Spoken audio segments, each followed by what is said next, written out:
رسول اللہ صلی اللہ علیہ وسلم نے فرمایا ان اللہ لا یستحی من الحق، اللہ تعالی حق بات کو بیان کرنے سے حیا نہیں کرتے۔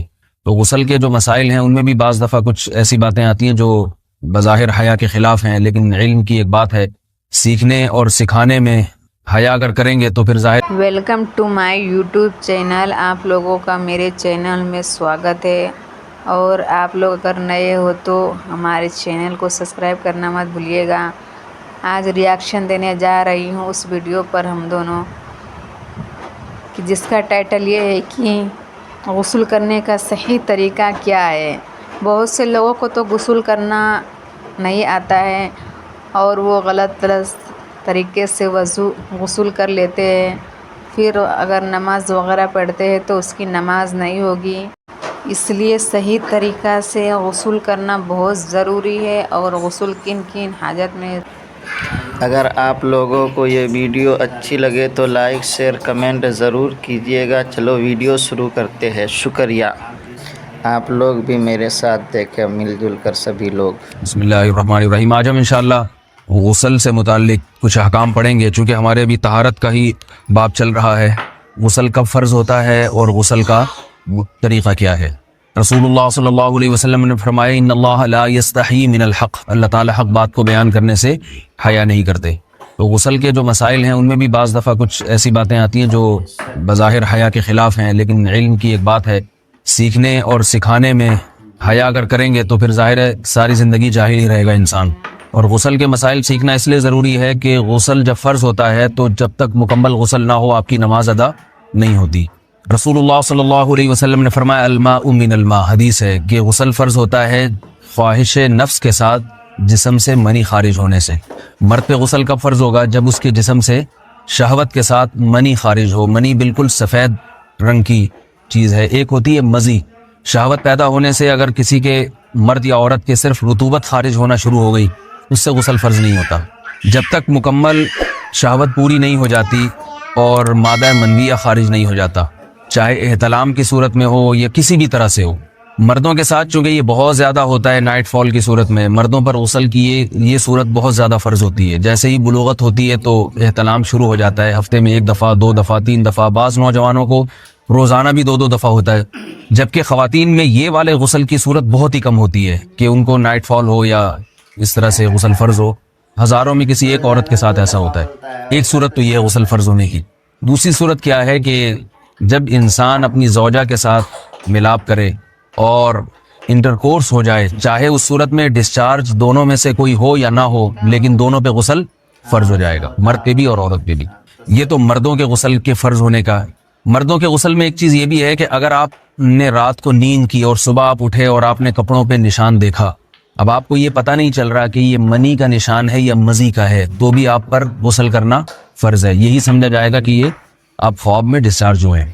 عورت پر جو غسل فرض ہوتا ہے ایک اور صورت میں ہوتا ہے کہ جب خواتین کو ایام آنا بند ہو جاتے ہیں، حیض یا نفاس سے جب پاک ہو جائیں تو بھی ان پہ غسل فرض ہے۔ یہ تو غسل کی فرضیت سے متعلق احکام تھے۔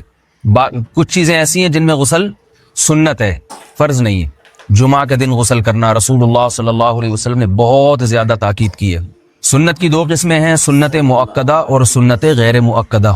مؤکدہ وہ ہوتی ہیں کہ جن کو چھوڑنے کا اگر کوئی معمول بنا لے تو گناہ کا خطرہ ہے، اور ایسا شخص قابل ملامت ہے، اسے شریعت ملامت کرتی ہے، برا بھلا کہتی ہے۔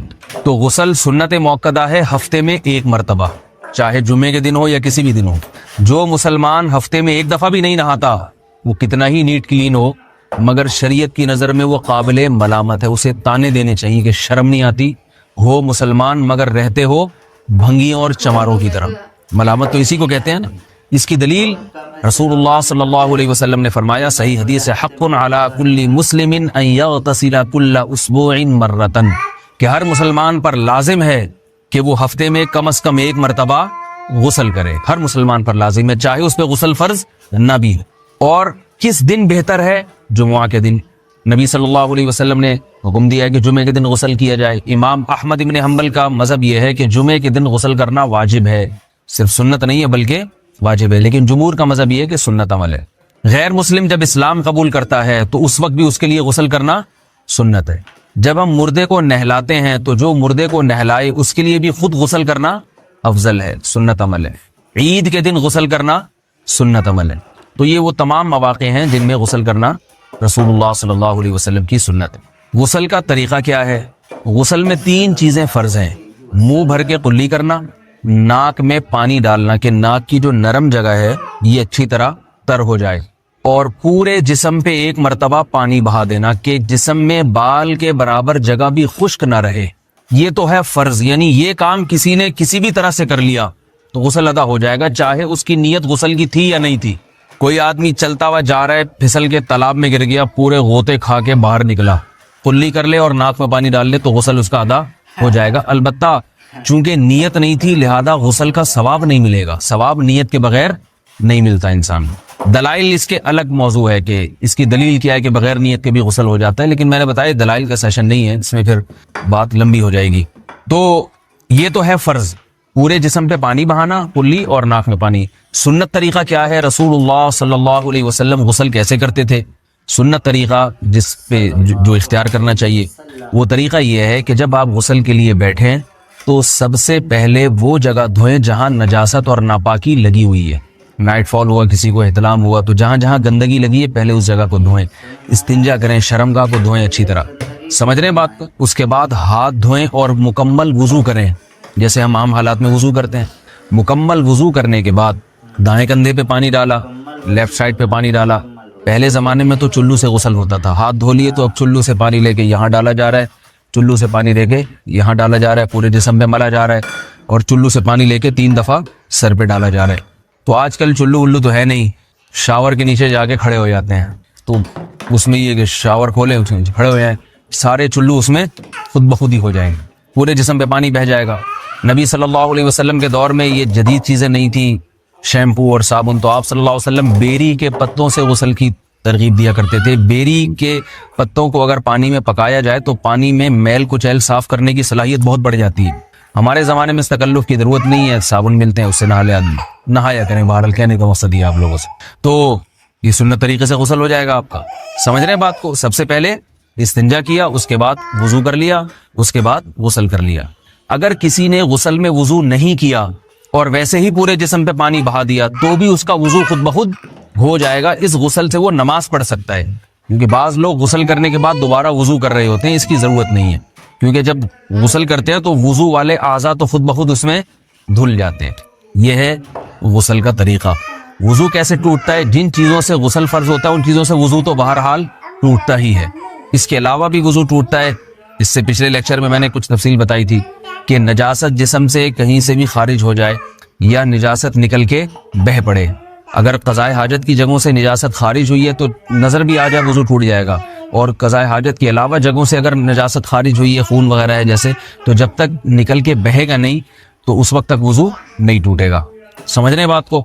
وضو کا طریقہ کیا ہے؟ سب سے پہلے دونوں ہاتھوں کو دھویا جائے، 3 دفعہ کلی کی جائے، مسواک کی جائے، 3 دفعہ ناک میں پانی ڈالا جائے، پھر پورے چہرے کو پیشانی، یہ جو ہے جہاں سے پیشانی ہماری شروع ہو رہی ہے اور تھوڑی کے نیچے تھوڑی جہاں ختم ہو رہی ہے، اور ایک کان کی لو سے دوسرے کان کی لو تک 4 اعضاء ہیں وضو میں دھونا فرض ہیں۔ 1 چہرہ، نمبر 2 بازو، نمبر 3 سر کا مسا، چوتھائی سر، اور نمبر 4 پاؤں کو دھونا۔ اس کی دلیل قرآن مجید کی مشہور آیت ہے فَاغْسِلُوا وُجُوهَكُمْ وَأَيْدِيَكُمْ إِلَى الْمَرَافِقِ۔ اللہ فرماتے ہیں ایمان والو جب نماز کا ارادہ ہو تو اپنے چہروں کو اور اپنے ہاتھوں کو دھو، سر کا مسا کرو اور پاؤں کو ٹخنوں سمیت دھو۔ دھونے کا حکم ہے قرآن مجید میں۔ البتہ سر کے بارے میں یہ نہیں آئے پورے سر کا مسا کرو، بلکہ آ رہا ہے وَامْسَحُوا بِرُؤُوسِكُمْ، با کا لفظ ہے، با آتی ہے تبعیض کے لیے کہ سر کے بعض حصے کا مسا۔ اب بعض حصے کا قرآن حدیث میں کہیں تذکرہ نہیں ہے، تو اس میں فقہاء کرام کے اجتہادات ہیں۔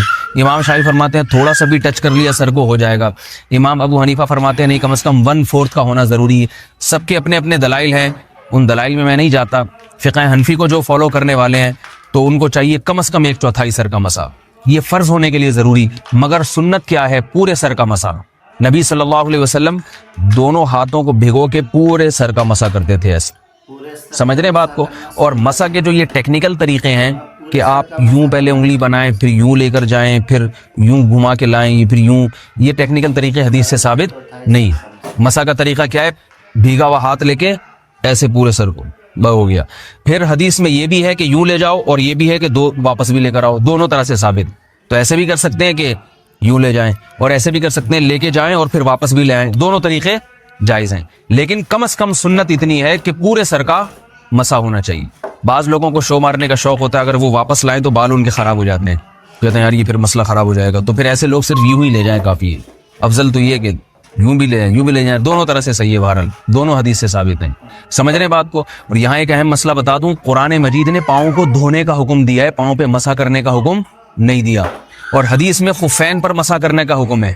تو قرآن اور حدیث کو فقہا نے جمع کیا ہے، لہذا وہ موزے جن میں آسانی سے پاؤں دھوئے جا سکتے ہیں ان میں چاروں ائمہ کے نزدیک پاؤں پہ مسح کرنا جائز نہیں۔ سعودی عرب میں جو بعض سلفی حضرات اور یہاں ہمارے ہاں بھی اہل حدیث حضرات نے عام موزوں پر بھی جو مسح کی ایک روایت ڈال دی ہے، اسلاف میں، تابعین، تبع تابعین میں اور چاروں ائمہ کے مذاہب میں اس کا ثبوت نہیں ملتا۔ اگر اسلاف میں کوئی قائل بھی ہے تو ایک شاذ قول، اکا دکا قول ملتا ہے، ورنہ یہ ائمہ اربعہ کے مذہب کے خلاف ہے، اور جو احادیث جو نقل ہوتی ہیں صحیح سند کے ساتھ ان کے بھی خلاف اور قرآن کی آیت کے بھی خلاف ہے۔ اس لیے کسی نے عام ساکس پہ اگر مسح کر لیا، جو عام طور پہ آفس پہن کے جاتے ہیں لوگ، وہ اس میں تو پاؤں، آپ اگر ساکس کو پانی کے نیچے رکھیں پورا پاؤں دھل جائے گا آرام سے، تو وہاں کیا ہو رہا ہے کہ قرآن مجید کے حکم کی مخالفت لازم آ رہی ہے، آپ پاؤں دھو نہیں رہے، تو اس لیے ہم یہ سمجھتے ہیں کہ اس صورت میں نماز ادا نہیں ہوگی۔ سعودی عرب میں بعض سلفی حضرات نماز پڑھاتے ہیں، وہ ایسے ہی کرتے ہیں کہ عام ساکس پہ مسح کر کے نماز پڑھا لیتے ہیں، تو فتویٰ اسی پر ہے کہ ان کی اگر کسی کو یقین ہے کہ اس نے عام ساکس پہ مسح کر کے نماز پڑھائی ہے تو اس کے پیچھے نماز ادا نہیں ہوگی، کیونکہ قرآن کے مطابق اس کا وضو ہوا ہی نہیں ہے۔